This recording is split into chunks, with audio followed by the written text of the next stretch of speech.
Vous êtes-vous déjà demandé pourquoi cet hôtel plutôt qu'un autre? Pourquoi cette news arrive-t-elle sur mon fil? Pourquoi ce produit est-il étiqueté comme le meilleur pour moi? Derrière chacun de nos choix, 50 fois, 100 fois par jour, se cache désormais un algorithme, architecte invisible de nos désirs et de nos décisions. Au-delà des fantasmes et de certains mythes urbains tenaces, quels sont les enjeux de cette économie de l'influence? On en parle tout de suite avec Benoît Rotembourg, responsable du projet Regalia à l'INRIA, qui traque ces algorithmes. Il fallait rien de moins qu'un ponte du web pour s'y coller. C'est David Doucet, rédacteur en chef web au Point. On peut les applaudir chaleureusement, tous les deux. Bonjour Benoît Rotembourg, merci d'avoir accepté de participer au Paris Saclay Summit. C'est vrai que aujourd'hui les algorithmes sont omniprésents, que ce soit à la fois dans nos choix d'une commande de pizza, dans le choix même sur Netflix.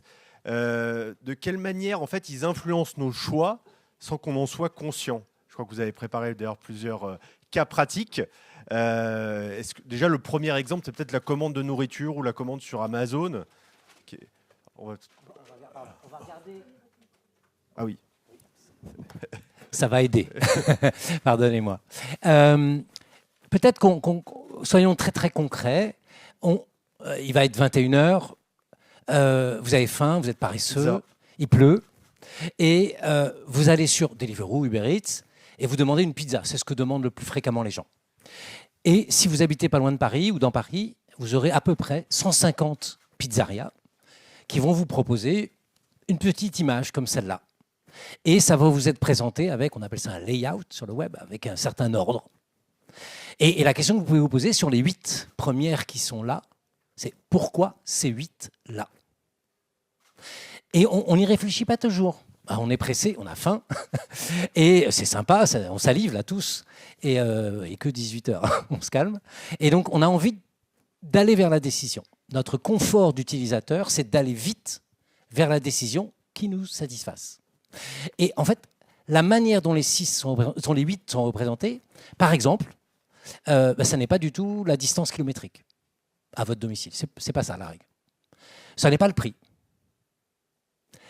Les toutes premières sont par exemple des pizzerias qui n'ont pas encore de notes, qui viennent d'ouvrir et qui sont surreprésentées dans les gagnants de ce petit combat qui fait que je suis numéro 1, numéro 2, numéro 4, numéro 8.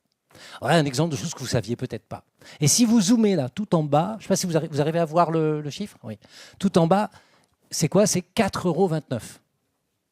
C'est le prix de la livraison qui va être donné au livreur. Pourquoi 4,29 €? Ça dépend de quoi? À votre avis? Alors oui, mais pas que. Ah ah. Faubourg du Temple, 3e, 11e, à 50 mètres à gauche de Faubourg du Temple, c'est 2 € du kilomètre.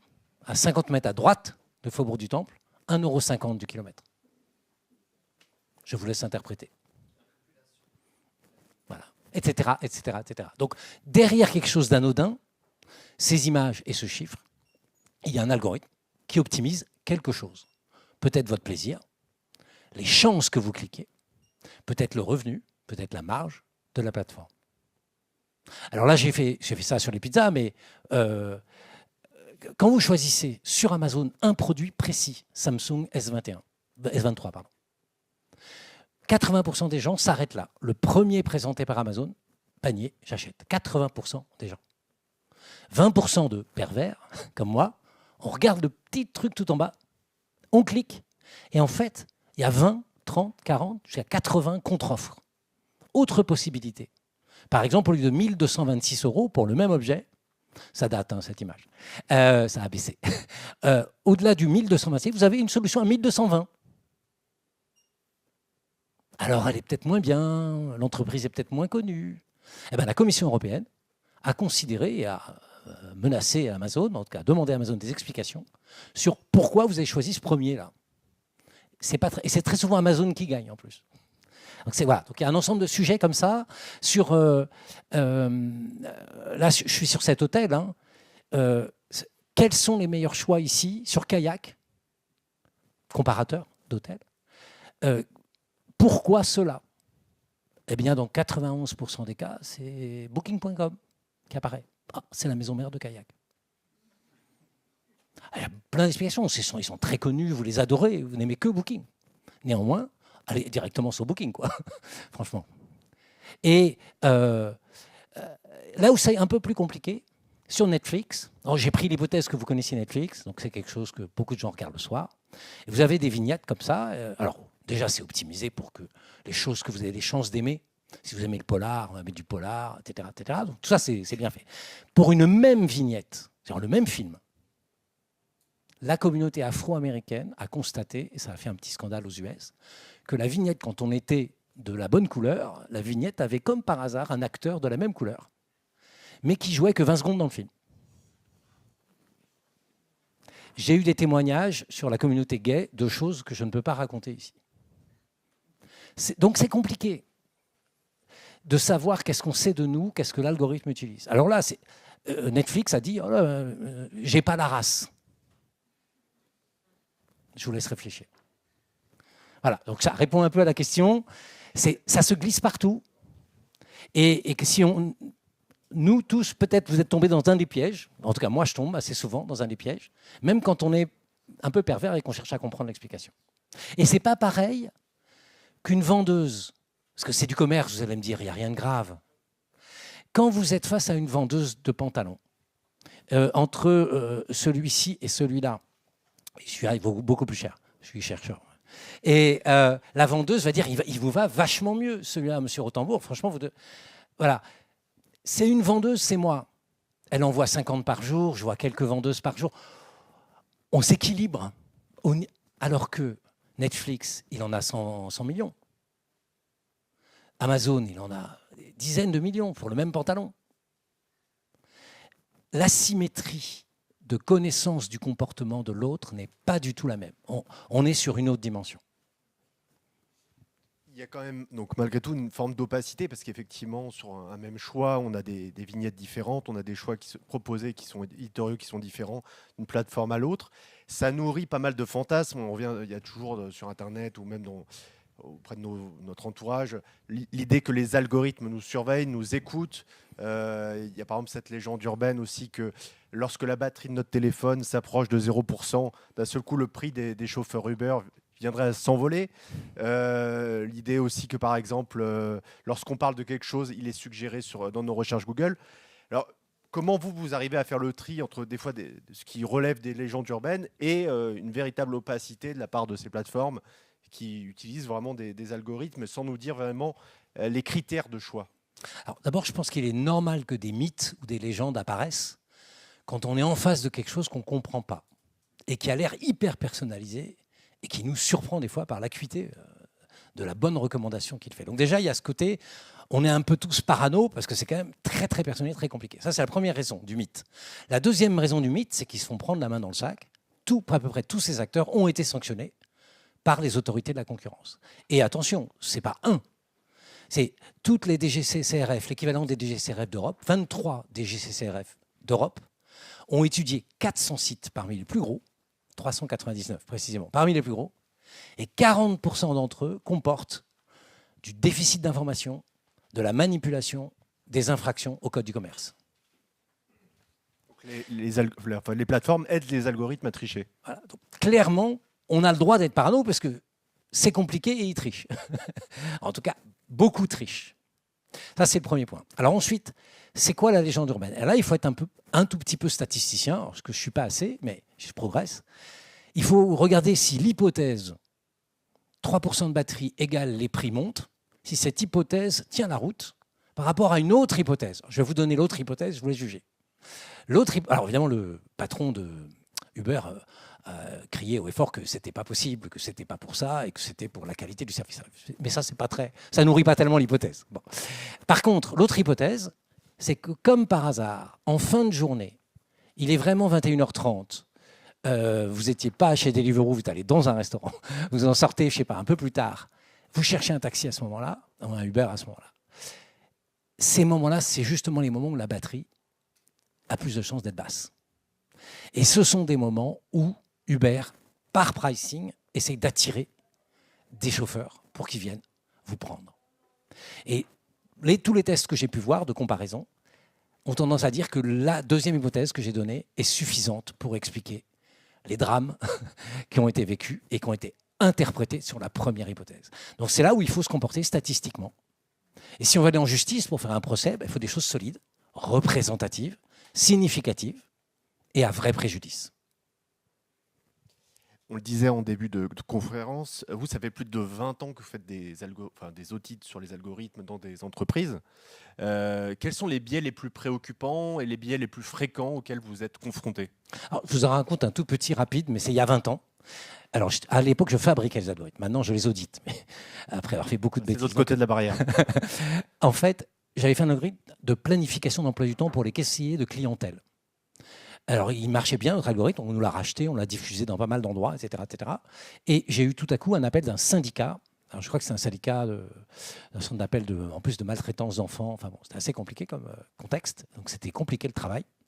Et le syndicat a dit, des personnes en fin d'alphabet, en commençant par R ou S, se plaignaient d'avoir eu des shifts, des emplois du temps beaucoup plus désagréables que les personnes en début d'alphabet.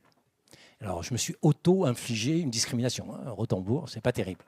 Et j'ai dit, c'est pas possible, j'ai pas les noms. C'est pas moi. Et en fait, ça m'a travaillé. Et j'ai vu qu'on me donnait, sans que je le sache, la liste des agents à planifier. On me les donnait par ordre alphabétique. Et mon algorithme, c'est vrai qu'il n'était pas top. C'était de l'IA symbolique, pour ceux qui connaissent. C'est les années 90, c'était la grande mode. Et on est dans une autre mode. Et à l'époque, je démarrais un peu facile. Et puis, sur la fin, je bourrais, en gros, les emplois du temps difficiles, je les refilais à la fin de l'alphabet. Voilà.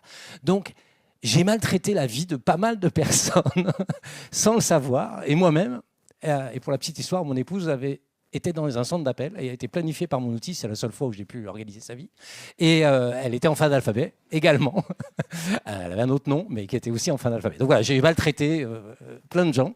Mais donc, juste pour vous dire que même non intentionnellement, ces choses-là arrivent. Alors déjà, ça arrivait en IA symbolique, en IA connexionniste, donc les réseaux de neurones.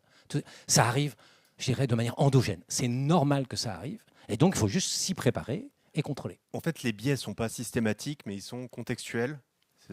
Oui. Souvent, quand on cherche le biais, on a une démarche de dire « Ah, les hommes ou les femmes sont discriminés » ou l'ethnie, ou voilà, les 26 critères du défenseur des droits. Je vous engage à les regarder.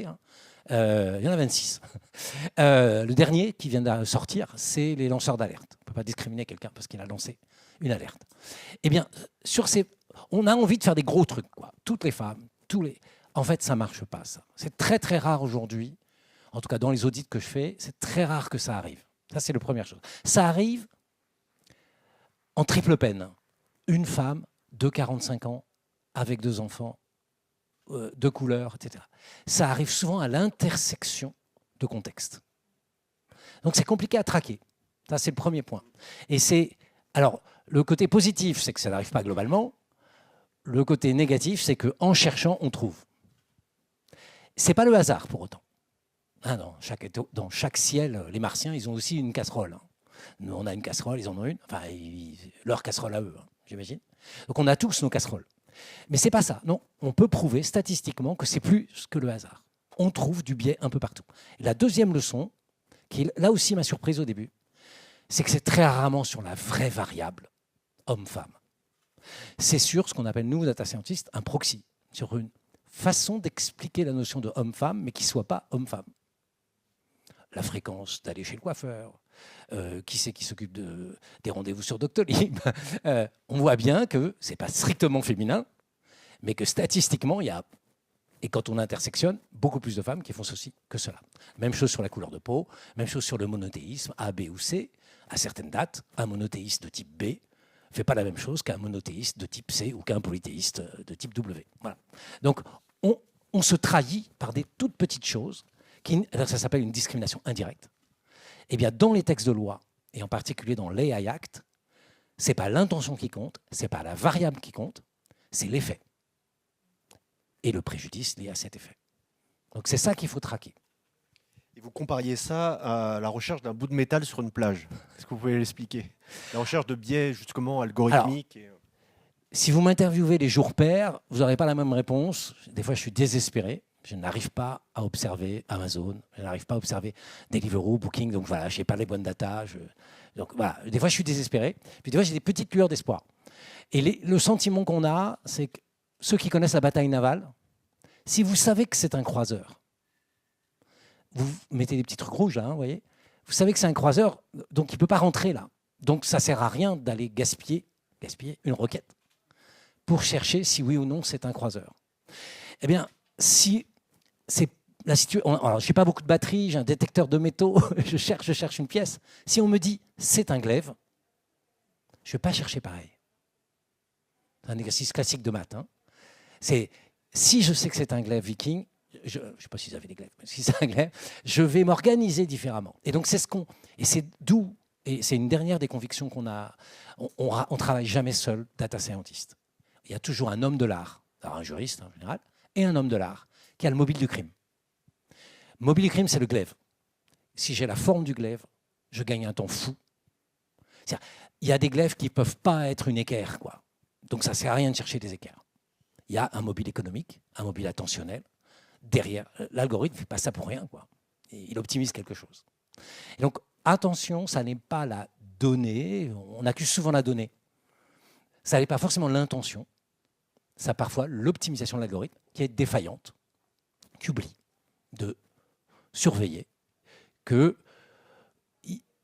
sur ce type de population, j'ai tendance à être tiré trop à gauche ou tiré trop à droite. On a tous été confrontés justement à ces biais algorithmiques. On a tous acheté finalement un produit qui était plus cher que ce qu'il aurait dû. Et on voit aussi le manque des pouvoirs publics, notamment en France, avec la CNIL, qui n'est pas à la mesure des enjeux de la société aujourd'hui.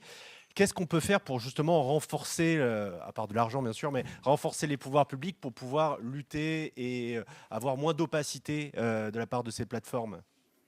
Alors, quand on a démarré Regalia, c'était en 2020. Les textes repréciser ce que Regalia. Alors, Regalia, oui, c'est un projet à INRIA qui vraiment a pour propos d'appuyer les politiques publiques en termes de régulation algorithmique. C'est vraiment notre obsession. Et quand on a démarré ça en 2020, on n'était pas tellement à la mode, pour être franc. Et en plus, c'était un peu sale comme matière. Enfin bon, à moitié comportemental humain, à moitié algorithme. Et donc, on était un peu seul. Et en fait, petit à petit, on a senti une préoccupation croissante. Il y a eu effectivement le Covid et tout ça, mais il y a eu une préoccupation croissante vers à la fois de la souveraineté, notre dépendance aux algorithmes, souvent américains, ou pour TikTok chinois, et cette idée que ce qui n'était pas autorisé dans le commerce ne devait pas être autorisé en ligne. Et il y a eu Thierry Breton, un ensemble d'acteurs comme ça qui ont dit ça haut et fort. Alors, ok, on a montré un peu le poitrail, mais derrière, il y avait ce côté stop. On va essayer Et donc, il y a eu des textes de loi. Je pense à 3 en particulier que vous connaissez peut-être, mais le DSA, évidemment, Digital Service Act, c'est plutôt pour les plateformes de contenu. Le DMA, donc là, on se rapproche d'Amazon et de Booking. Ça, c'est vraiment les grosses plateformes de marketplace. Et puis le petit dernier, là, donc, qui est en train d'entrer en application, février, là, c'est l'AI Act, donc le règlement IA, qui commence à dire, par exemple, dans la famille à haut risque, tout algorithme d'intelligence artificielle, la définition est un peu compliquée. Une régression logistique, c'est encore considéré comme trop simple. Disons, par exemple, le machine learning, qui traite de RH, recrutement, évaluation, mobilité, ou qui traite de crédit, ou qui traite d'allocation de ressources importantes, un gamin à la crèche, Parcoursup. Tout algorithme qui est de cet ordre-là, qui a des décisions comme ça, doit faire des études de biais, annoncer. Et une étude de biais, ce n'est pas moyenne des hommes, moyenne des femmes. La première fois que j'ai fait la disparité homme-femme pour un grand groupe que je ne citerai pas, la réponse était impeccable. Les femmes étaient bien payées. Elles avaient tous plus de 50 ans. Enfin, grande partie. Redressant de la variable âge, c'était très grave. Voilà. Donc, j'ai oublié le nom de l'entreprise. Et les 50 ans en ont 60, donc le problème va se régler, j'espère. Enfin, on va voir apparaître le problème. Mais vous voyez, ces petites... c'était un bon sujet, ça, parce que en montrant les variables, en redressant par rapport aux variables explicatives, les heures de travail, les heures sup, etc., on arrivait à isoler des blocs où vraiment il n'y avait aucune autre explication. Et ça a été donné au DRH en disant, on ne comprend vraiment pas pourquoi. C'était.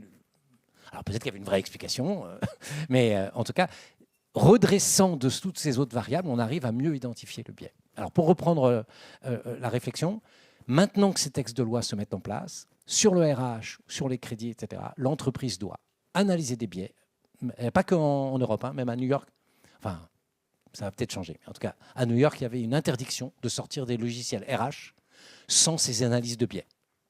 Donc ça doit être systématique. Ce n'est pas des valeurs moyennes. C'est vraiment, il faut donner une sorte d'intervalle de confiance. Enfin, je dirais c'est l'équivalent d'un... On va s'approcher d'une sorte de Nutri-Score du biais, une sorte d'algo-score.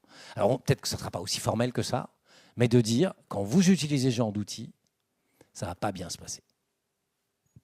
Il faut dire aussi que vous intervenez parfois dans des entreprises qui vous demandent une sorte d'autodiagnostic pour voir comment améliorer et justement être moins opaque et plus clair dans l'utilisation de leurs algorithmes. Je pense qu'il y a des cas intentionnels, mais il y a beaucoup de cas où c'est de la maladresse ou de la précipitation à innover. La petite équipe de data scientists, trop excitée, elle a plein de data. Quand même, Deliveroo s'est fait attraper en Italie parce qu'ils ont utilisé les jours d'arrêt maladie dans l'évaluation des livreurs. Je ne crois pas que c'est un être humain qui a décidé ça consciemment, quoi. Je pense qu'ils avaient plein de data, ils étaient trop contents et ça marche, et puis ça fait plus que 3%. Et donc, voilà. Et donc en tout cas, des entreprises viennent nous voir en disant « je ne voudrais pas qu'il y ait un biais ». Et on est même prêt à dégrader la performance de l'algorithme, ou à trouver un compromis pour pas que ce biais apparaisse, que vous pourriez regarder. Et on a eu des gens entre une centrale d'achat et des franchisés en disant « je ne voudrais pas défavoriser certains franchisés par rapport à d'autres, par effet secondaire, sans que je l'ai voulu ». Et c'est compliqué de le faire en lisant le code. C'est même pour l'entreprise qui a fabriqué le code, alors qui a peut-être acheté le code d'ailleurs, c'est même compliqué en interne. Et donc, ce cas-là, ils veulent un diagnostic, quelques propriétés statistiques pour que ça soit quand même rigoureux, ou en tout cas, on va au maximum de ce qu'on peut prouver. Alors nous, on va demander beaucoup de données, on va bombarder quelque part la boîte noire, on la bombarde, et on regarde si elle tire à gauche, elle tire à droite. Est-ce qu'on peut imaginer à un moment des algorithmes des plateformes qui utilisent leurs algorithmes qui soient totalement transparentes et qui soient auditées de manière récurrente? Est-ce que je suis naïf en espérant ça, ou ça peut arriver? Il faut être naïf. Il faut être naïf dans la vie.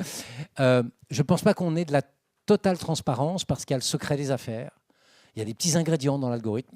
Et je suis content qu'il y ait une recette secrète de Coca-Cola. On cite souvent l'exemple, c'est la recette de Coca-Cola. Voilà. S'il y a des produits cancérigènes dans la recette de Coca-Cola, moi je veux la recette. Voilà. Donc, s'il y a de la salmonellose, même 1 sur, je ne connais pas les règles en molécules, mais enfin, il y a un seuil où c'est interdit. Je pense que c'est du même ordre. Donc, ça n'est pas vraiment de là. J'aime pas tellement le mot transparence.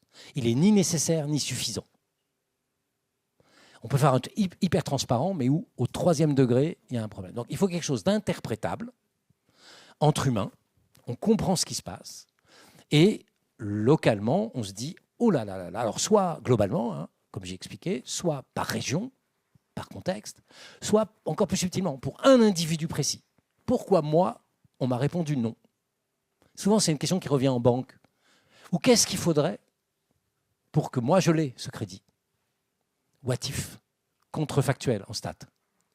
Et ça, c'est très compliqué. Comme la notice de la boîte de médicaments qui fournit tout. Moi, je pense que c'est une forme de vigilance, pas de la pharmacovigilance, je ne sais pas comment trouver le nom, mais une forme de vigilance avec des effets indésirables, mais en même temps, filtrer les légendes urbaines. Parce qu'elles viennent très très vite. J'ai vu des verbatims, on m'a traduit du chinois, des verbatims de livreurs chinois face à l'équivalent des Deliveroo, je n'ai pas le nom, enfin je n'ai pas retenu le nom, c'est compliqué. Et ils sont des millions, évidemment, et qui se plaignent et qui imaginent des trucs sur l'algorithme en disant « ouais, mais si je me déconnecte le lundi, il va me punir mardi ». La capacité de l'homme à prêter de l'intelligence à une machine est assez spectaculaire. Donc je me méfie beaucoup. Ce n'est pas des légendes urbaines, mais des pensées magiques qu'on a tout autour de ça, encouragées par un certain marketing qu'on connaît. Donc ça n'aide pas. Donc il faut quand même à un moment dire, sur le vaccin, il y a eu, sur le vaccin, non, c'est une légende urbaine, c'est faux. Oui, c'est un effet indésirable, vous avez eu un problème, mais ne l'attribuez pas, aucun élément statistique ne vous permet de l'attribuer au vaccin, ou à l'absence de... Voilà. Et ça, c'est du même ordre. Je ne sais pas si vous avez regardé le Doliprane, mais vous avez quand même une tonne de faits indésirables. En ce moment, il y a des scandales sur TikTok avec l'effet Doliprane. C'est Tamil Challenge. Voilà, mais c'est un scandale sans nom, ça devrait quand même être modéré, pour le coup. l'algorithme de modération me semble défaillant. Mais en tout cas, je crois qu'il y a eu un mort, non? Oui. En plus, il y a eu un mort. Donc, je ne sais pas si vous avez des gamins, mais faites une petite leçon de paracétamol, là. C'est le moment. Et en tout cas, typiquement, les conditions indésirables, il y a écrit dans 1% des cas, il y a ça. Donc voilà, il y a tout un travail qui est fait de filtrage. Et ça vous guide. On vous dit, ah ouais, je sais pas, je prends de l'augmentin en antibiotique. Ah, j'ai mal au truc. Ah oui, c'est normal. Ou au contraire, c'est une condition d'arrêt. On va pouvoir y arriver, je pense. Pas globalement, pas génériquement, mais par famille de problèmes. En RH, ce traitement de CV, attention, il est un peu biaisé. Il a tendance à dire trop oui pour les hommes, trop oui pour les femmes, etc. C'est ce genre de choses qu'il faut être capable de faire. Mode d'emploi.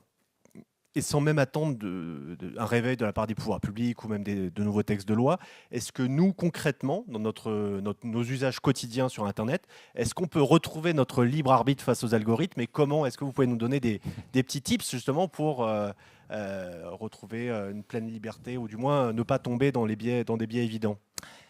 Je ne sais pas si vous avez vu la pub Juvamine récemment. Là. Il y a plein de gosses qui crient. Vous êtes une femme en train de faire la bouffe, comme par hasard, et vous prenez Juvamine et en 20 secondes de pub, c'est à peu près 20 secondes, hein, vous allez mieux. Bon, je crois que personne d'entre nous ne croit que ça marche en 20 secondes. Surtout Juvamine. Bon. Enfin, pour le sujet. Hein. Bon. Et j'ai rien contre. Hein. C'est juste ce raccourci-là. Tous nos cerveaux savent, malheureusement, des études montrent qu'on a beau le savoir, on est quand même influencé. Sinon, il ne ferait pas la pub. D'accord ? Et plus grave, hein, sur la désinformation, de bonnes études montrent qu'on vous écrit en gros « ceci est une fake news ».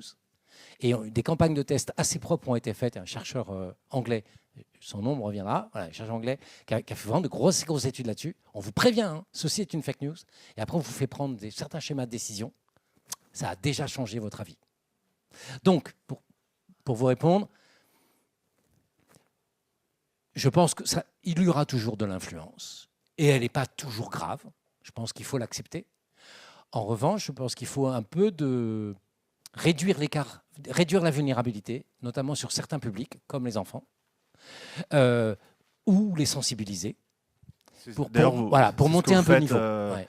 Le programme Chiche, donc on peut parler que vous faites, vous évangélisez un peu des jeunes étudiants pour avoir une culture numérique. INRIA participe au programme Chiche. Le mot Chiche, c'est Chiche, un chercheur devant chaque classe de seconde.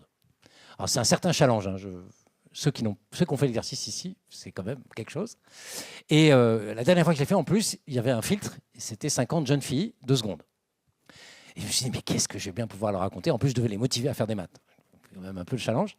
Et du coup, on a fait 1 heure de Vinted. On a décrypté comment Vinted les connaissait et quel prix elles devaient mettre si elles devaient vendre bien leur Converse noir sur Vinted. Et pendant 1 heure. Et c'était quand même... c'était des maths façon Vinted. Et vraiment, d'abord, elles tombaient des nues. C'était très marrant. Je les ai clusterisées entre elles pour montrer qu'elles se ressemblaient. Il y a une gothique qui s'est vue ressembler à une... Enfin, c'était très drôle. Elles ont vu qu'elles se ressemblaient vis-à-vis de l'algorithme de Vinted, alors qu'elles ne se ressemblaient pas sur d'autres choses. Et ça, c'était assez amusant. Et pour la petite blague, il se trouve qu'il y avait un ministre dans la salle. Je n'y suis pour rien. Il y avait un ministre dans la salle qui leur a dit à la fin, mais on voudrait que des filles fassent plus de maths et d'infos. Qu'est-ce qu'il faudrait qu'on change comme programme si j'avais une baguette magique? Bon, il a changé de ministère. Si j'avais une baguette magique, qu'est-ce que vous voudriez? Et il y a une jeune fille, mais j'ai trouvé géniale la réponse. Il faut le faire pour répondre à un ministre, hein, je pense, quand on est en seconde. En sweatshirt capuche. Et la fille qui dit, ouais, en cours de techno, il faudrait arrêter avec la machine à vapeur et faire plus de Vinted. Mais j'ai trouvé ça sympa comme réponse. Enfin, d'abord, c'est gentil pour moi, mais c'était sympa parce que je pense qu'il faut élever le niveau de sensibilité. Elle passe, enfin, il ou elle, hein, j'ai un garçon, et il ou elle passe 4 à 6 heures par jour devant ces bestioles. En nombre de recos, hein, on disait tout à l'heure, c'est plusieurs centaines de recos. Eh ben, il faut s'armer contre ça. Si c'était un être humain qui faisait la même chose, vous feriez gaffe quand même. Vous diriez, attendez, c'est qui? C'est quoi son CV? Qu'est-ce qu'il a à vendre? Vous feriez ça. Alors, en plus, c'est 3-4. Enfin, si on a fait TikTok, Vinted, machin, on a 3 heures là, déjà. Hein, donc, on peut attaquer les gros en plus. En premier, les aider, leur donner les grilles conceptuelles sur le mobile du crime Ça leur suffit, hein.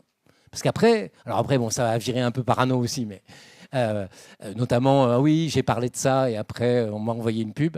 J'aurais donné l'exemple, hein, je l'ai fait en live dans certaines classes, où vous vous déclarez, la première chose qu'un adolescent vous demande quand il arrive chez vous, c'est la Wi-Fi. D'accord. Donc vous donnez la Wi-Fi, et du coup, que c'est Facebook que vous êtes sur la même Wi-Fi?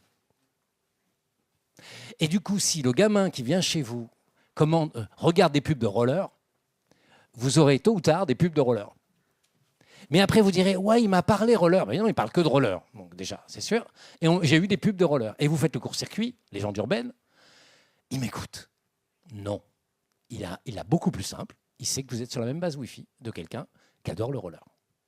Ou Sophie la girafe pour quelqu'un qui a un jeune, un nourrisson. C'est du même ordre. Donc voilà, je crois que ce n'est pas désespéré, mais on a pris quelques années de retard. C'est-à-dire qu'ils ont eu quelques années de TikTok sans qu'on décrypte.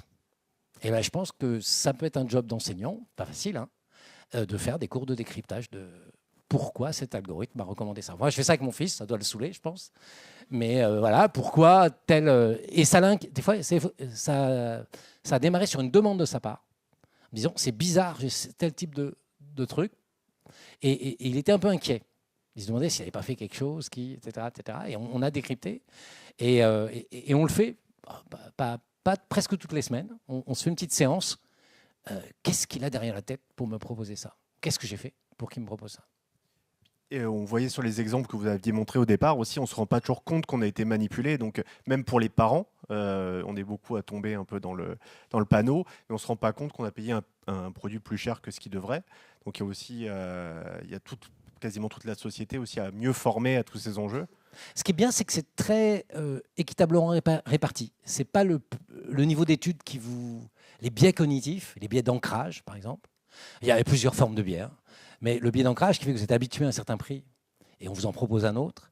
Moi, j'ai fait, c'est dans une ancienne vie, hein, pour un petit site de e-commerce dont je ne donnerai pas le nom, j'ai fait des faux prix barrés. J'ai gonflé le prix pour barrer et après un faux discount, quoi. Ça marche super bien. Et j'ai cru que ça marchait que pour les petits trucs. Ça marche aussi pour les gros trucs. Donc en fait, selon que vous êtes puissant ou misérable, vous vous faites quand même avoir, quoi. Pas sur les mêmes choses, mais on se fait très vite avoir. Je vous donne un petit exemple. Les prix qui se finissent par 9. Vous avez tous vu Darty, spécialiste des prix qui se finissent par 9. Vous croyez que c'est un invariant? Eh bien, très très peu de gens ont fait vraiment la preuve que ça marche. Et par contre, en Chine, ça ne marche pas du tout. Alors, s'il y a quelqu'un qui a travaillé en Chine, c'est quoi le chiffre? Exactement. Parce que ça porte bonheur. Le 4 porte malheur. Ça ressemble à la mort, le 4 et le 8. Voilà, juste pour vous dire qu'il faut regarder vraiment précisément le type de client, le type de produit et pourquoi ça se passe comme ça. Eh bien déjà, bravo, Benoît. Merci. Merci. On sait qu'on se fait avoir, mais avec le sourire, on va prendre vos questions. On va vous éclairer, cher public. Qui se lance? N'ayez pas peur de passer pour des oiseaux. Il a dit, hein, c'est indépendant de tout, hein, de notre niveau d'éducation.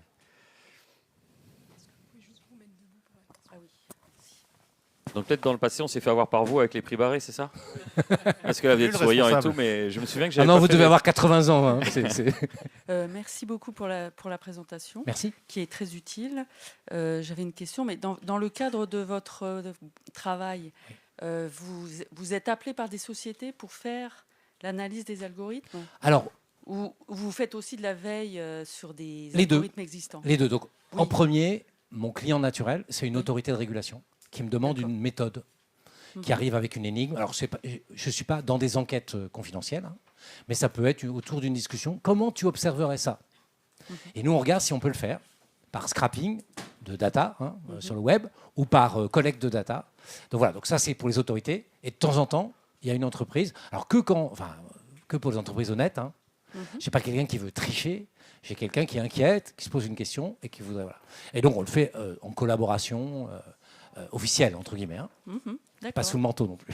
Merci. Vous n'achetez pas de données chez des data brokers quand ils sont légaux, oui. Par exemple, pour Amazon, il y a des data brokers qui s'appelle Kipa et qui a été une des seules façons qu'on a eu de remonter dans le temps. Ah, moi, je l'utilise.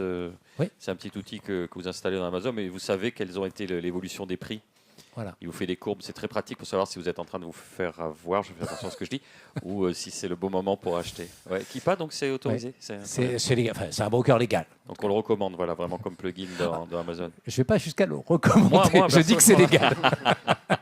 Non, mais ça permet d'avoir une vision d'un an avant. On sait vraiment quand les. Je suis remonté 5 ans en arrière, 3000 produits, 100 000 compétitions de buy box, 100 000. Hop, pardon. Hop. Ah, il est perdu. Peut-être qu'il Ça, c'est la route du succès par Benoît Rotembourg. 100 000 compétitions. Donc, voilà, excusez-moi. Oups, je remonte. Voilà, hop, ça y est, trop vite. J'ai du mal avec la technologie. 100 000 objets comme ça. Voilà. Et 100 000 vainqueurs. Et on a regardé qu'est-ce qu'explique le fait que lui ait gagné et pas tous les autres. Et du coup, on est bon à 95%. Alors, vous me donnez 2 compétiteurs, j'ai 95% de chance de vous dire lequel va gagner. Sur 5 ans d'historique. Une autre question. Profite de la présence de notre expert. On vous écoute. Oui. Alors, vous avez expliqué que du coup, plus on reçoit d'informations et plus on y croit. C'est un peu ce qui se passe actuellement. On se retrouve tous dans des cases créées par des géants de la tech, par exemple, et ça polarise complètement notre société. Qu'est-ce que vous avez comme solution qu'on pourrait tous mettre en place pour essayer de réduire au maximum ces effets psychologiques ? Alors, je vais vous faire une réponse de chercheur, enfin, même si je suis plus un ingénieur, bien sûr, mais c'est que là, ce n'est pas mon domaine de compétence spécifiquement. Il y a 2 aspects dans pourquoi on vous pousse une news, pourquoi on vous pousse une information. Il y a des effets algorithmiques et puis il y a des effets totalement humains. Une bonne meute d'individus avec un objectif précis, bien organisé, arrive à hacker l'algorithme de n'importe quelle plateforme au point que le truc ressort et ça vous arrive. Donc ce que je veux dire, c'est que je ne sais pas s'il faut bosser sur l'algo ou s'il faut bosser sur la meute. D'accord ? Ça, c'est le premier point. Le deuxième, c'est que pour soi-même, je pense que ça vaut la peine. Alors moi, je n'aime pas le mot détox, mais je préfère le mot changement de référentiel. Je trouve que c'est rigolo de changer de plateforme de temps en temps. Parce que du coup, on dit, tiens, c'est quand même curieux. Et de comparer. Donc, moi, quand j'ai quitté Twitter pour aller sur Blue Sky et Threads, je m'amuse à me faire des séances de comparaison et c'est rigolo, quoi, de voir des effets de causalité. Donc voilà, peut-être que se dépayser, c'est un conseil général d'ailleurs, je pense qu'il faut vivre quelques années à l'étranger pour voir que notre religion de base influence plein de choses, que la confiance, c'est pas la même chose, que, etc. etc. Passer 3 ans au Danemark, ça vous change vos rapports humains. Voilà. Et, etc., etc. Donc voilà, peut-être que c'est. Mais à l'inverse, les algorithmes américains fonctionnent sur nous français. Ouais, mais c'est pas les mêmes versions quelque part. Donc ils savent qu'on est français. Ils savent qu'on est à Saint-Denis. Ils savent. Donc c'est peut-être le même algo au sens théorique, mais au sens ciblage, ils ont pigé qui nous sommes, bien entendu. Et alors attention, ça c'est. Je crois que vous avez utilisé le mot case. J'aime pas le mot case parce qu'il donne l'impression que c'est une case. C'est une patatoïde, déjà, beaucoup plus qu'une case. Et sur Netflix, je ressemble peut-être à Eduardo au Chili, qui a 14 ans. Mais je ne le sais pas. Et ça, c'est pour tel film. Peut-être que pour un autre film, on a une autre patatoïde. Et là, Eduardo, il n'est plus chez moi. Il semblerait que dans les dernières astuces de TikTok, il y ait des choses comme ça. Quel est mon Eduardo ? Et si on fait un seul profil sur Netflix en mettant les enfants et nous-mêmes, on ne peut pas embrouiller l'algorithme ? D'abord, il le distingue assez bien et assez vite. Ouais. Comme les pèse-personnes, ils savent très bien que c'est votre chien ou c'est vous, quoi, quand même. Hein. Enfin, sauf cas pathologique du chien. On ne peut pas se dire qu'il est très éclectique, il passe de films d'auteur. Ouais, je pense qu'ils le devinent. La preuve, ils savent détecter les faux comptes et quand il y a trop de personnes sur le même compte, c'est assez facile. Ah, ça me déprime. Ditzer vous pouvez le trouver sur le web. Ditzer a fait des travaux anti-fraude très intéressants. Quand quelqu'un n'écoute de la musique que 31 secondes, et la règle pour que ça donne de l'argent, c'est 30. Quand quelqu'un n'arrête que 31 secondes, il y a une petite chance que ce ne soit pas un être humain. Quand vous changez de fuseau horaire 18 fois dans la nuit, petite chance que ce ne soyez pas humain, etc., etc. Donc, il est normal que les plateformes se protègent aussi contre nos propres comportements défectueux, frauduleux, bizarroïdes. Voilà, donc se prémunir totalement, ça ne sera jamais possible, je ne pense pas. Et sinon, vous touchez des sujets de société beaucoup plus graves et je ne sais pas du tout ma zone de compétence. En revanche, quand un sociologue m'exprime ça sous forme d'une règle et qui me dit comment tu pourrais le prouver, là, c'est intéressant. C'est pas facile. C'était Benoît Rotembourg, mesdames, messieurs. C'était passionnant. Merci, Merci beaucoup. Et pour notre dernière session de la journée, on va parler photonique. À tout de suite.